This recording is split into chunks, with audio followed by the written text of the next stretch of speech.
Terdakwa kasus pembunuhan berencana Brigadir Yosua, Verdi Sambo dan Putri Chandrawati menolak untuk saling bersaksi dalam sidang lanjutan di Pengadilan Negeri Jakarta Selatan, Selasa 3 Januari 2023. Awalnya sebelum sidang dimulai, Hakim Ketua Wahyu Iman Santoso mempertanyakan pada kedua terdakwa apakah mereka akan saling bersaksi dalam perkaranya masing-masing. Hakim Wahyu pun mempersilahkan Sambo dan Putri untuk sama-sama berkonsultasi dengan penasehat mereka sebelum sidang dimulai.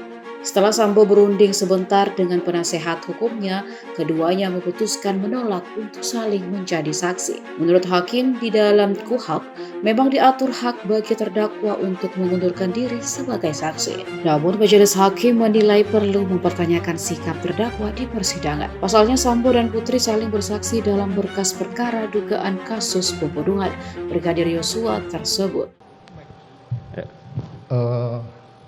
Saya tidak perlu menjadi saksi untuk istri Oke, jadi memang juga di dalam KUHP diatur bahwa saudara mempunyai hak untuk mengundurkan diri, tetapi di persidangan ini kami harus pertanyakan sikap saudara, begitu ya?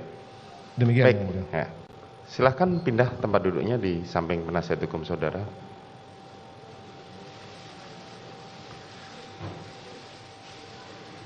Sidang perkara nomor 797 atas nama terdakwa Putri Chandrawati dinyatakan dibuka dan terbuka untuk umum. Saudara sehat, Putri?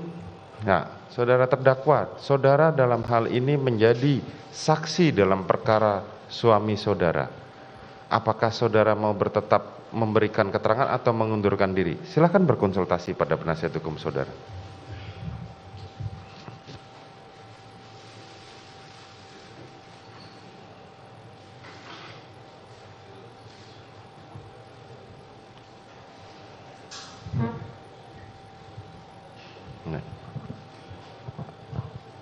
Mohon izin yang mulia, saya tidak menjadi saksi bagi suami saya. Tidak mau memberikan keterangan. Baik, terima kasih.